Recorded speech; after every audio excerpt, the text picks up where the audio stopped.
Hello friends, Radhe Radhe. इस video में हम कवर करेंगे क्लास 9 से चैप्टर नंबर 5 एक्सरसाइज 5.1 का क्वेश्चन नंबर 1 जो कि है ट्रू एंड फॉल्स। आइए केस 1 देखते हैं। Only one line can pass through a single point. कहा गया है only one line can pass through a single point. Check करते हैं। ये एक पॉइंट है, इससे आप एक लाइन ऐसे बना सकते हैं।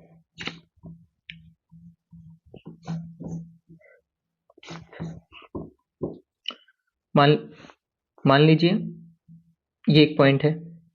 आप इस पॉइंट से कितनी लाइंस बना सकते हैं? देखिए, एक लाइन ये चली गई, एक लाइन ये चली गई, एक लाइन ये चलेगी इसी पॉइंट से, एक लाइन ये चलेगी।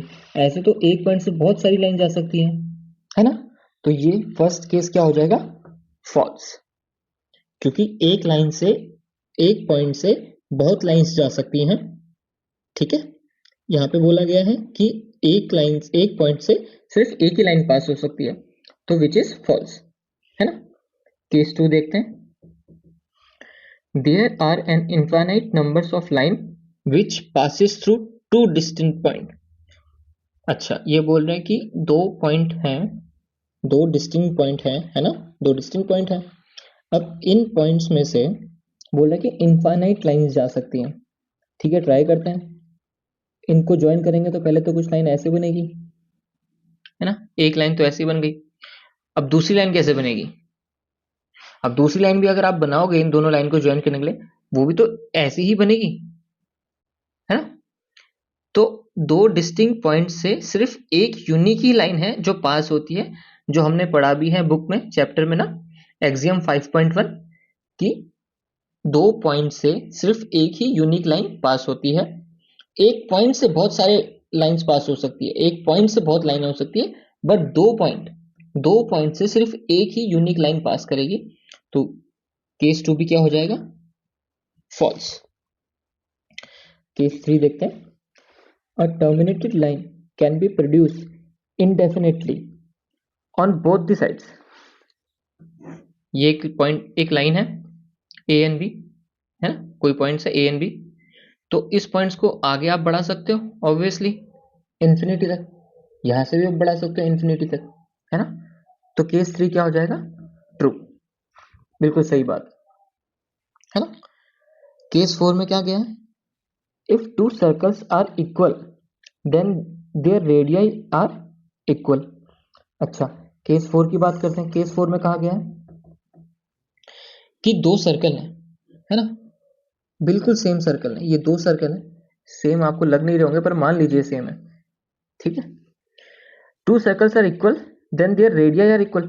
अब अगर इक्वल ही सर्कल है, दो सर्कल बिल्कुल एक जैसे हैं, तो वो एक दोनों के ऊपर भी तो आ सकते हैं, है ना।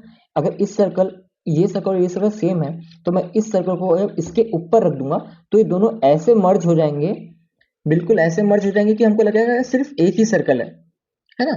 तो अगर एक ही सर्कल लगेगा तो इसका जो डिस्टेंस है सेंटर से लेके सर्कल के पॉइंट तक, किसी भी पॉइंट तक, सर्कल सेंटर से लेके सर्कल के किसी भी पॉइंट तक, सेम यहां पर भी सेंटर से लेके सर्कल के किसी भी पॉइंट तक, चाहे वो इधर हो सेंटर से, चाहे वो इधर हो, तो ये जो रेडियस है इस रेडियस के इक्वल ही होगा।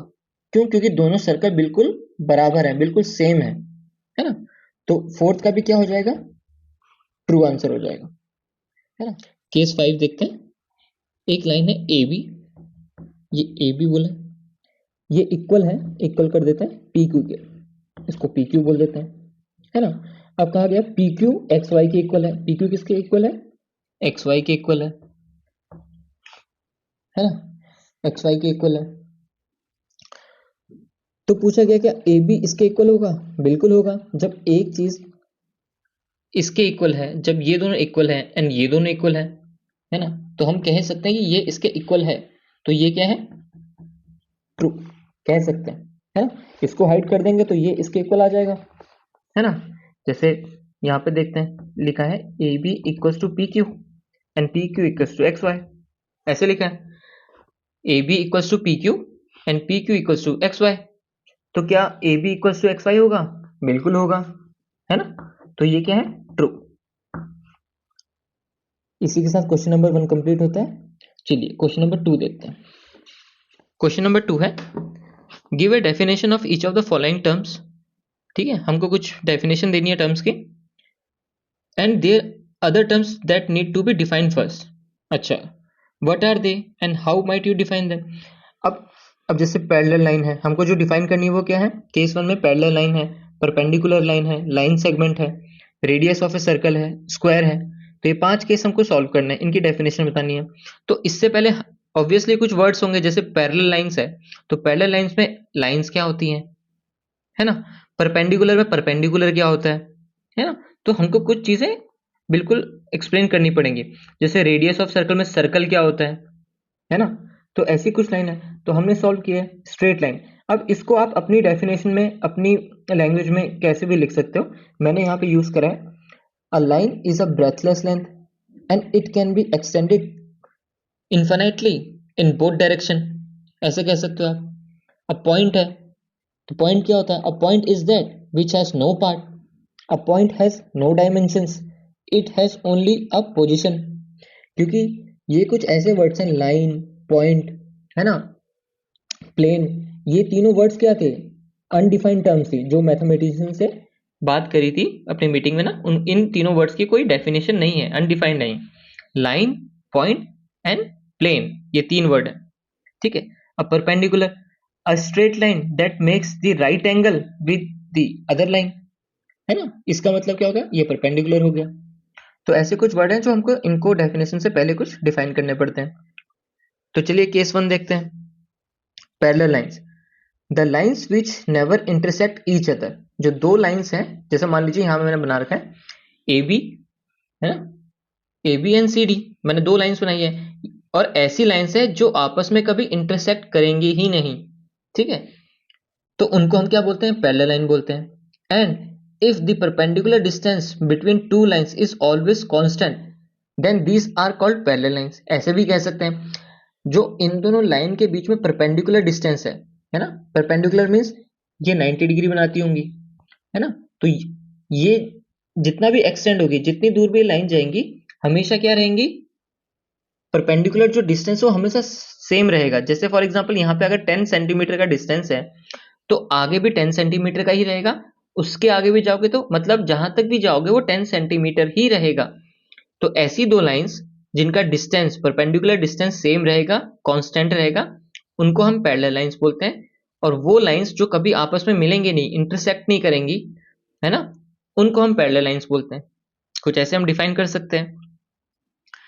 चलिए केस 2 देखते हैं, perpendicular lines, if the angle between two lines is equal to 90 degree, then these lines are perpendicular to each other।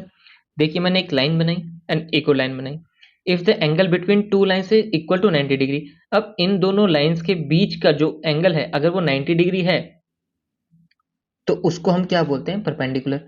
अब यहां से भी एक लाइन है, ये भी लाइन है, इन दोनों के बीच की जो डिग्री है, जो एंगल है, वो क्या है, 90 है, तो उसको हम परपेंडिकुलर लाइन बोलते हैं, sorry line segment। A terminated line is called line segment। It has two endpoints, है ना। एक लाइन, एक टर्मिनेटेड लाइन है, ये लाइन टर्मिनेटेड है, यहाँ पे रुक गई है ना।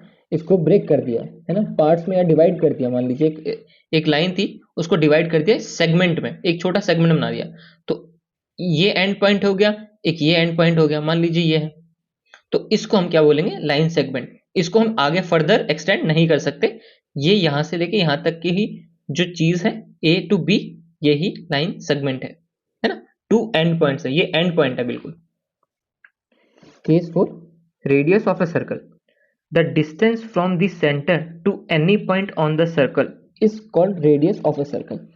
ये सर्कल है ना, इस बार मैंने सही बनाया, कंपास से बनाया तो ये जो सेंटर है, इस सेंटर से लेके जो ये डिस्टेंस है आपकी, है ना, सर्कल पे, आप इसको क्या बोलेंगे, रेडियस बोलेंगे।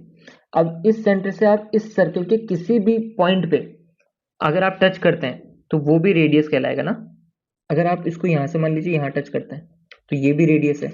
आप यहाँ से एक स्ट्रेट नीचे लाइन मार दीजिए, तो ये जो डिस्टेंस है वो से सबकी क्या रहेगी, इक्वल रहेगी वो सब, तो उसको रेडियस कहा जाता है ना। अब केस 5 देखते हैं, A square is a regular quadrilateral. Quadrilateral means quad means four, है ना? And laterals means lines and angles, which means that it has four equal sides and four right angles. तो स्क्वायर क्या होता है कि जिनकी सारी साइड्स क्या होती हैं, इक्वल होती हैं. ये साइड के इक्वल होगा एंड ये सब साइड इस साइड के भी इक्वल है, ये इसके भी इक्वल है. मींस चारों जो साइड्स हैं वो इक्वल हैं एंड चारों जो एंगल बनाती हैं वो क्या बनाती है, राइट एंगल बनाती है, 90 डिग्री बनाती है. तो उसको हम स्क्वायर कहते हैं. तो आप अपनी डेफिनेशन में अपनी लैंग्वेज में भी डिफाइन कर सकते हो, है ना? कोई हार्ड एंड रूल नहीं है इसमें ना. ये क्वेश्चन नंबर 2 यहाँ कंप्लीट होता है. नेक्स्ट वीडियो में मिलते हैं क्वेश्चन नंबर 3 के साथ.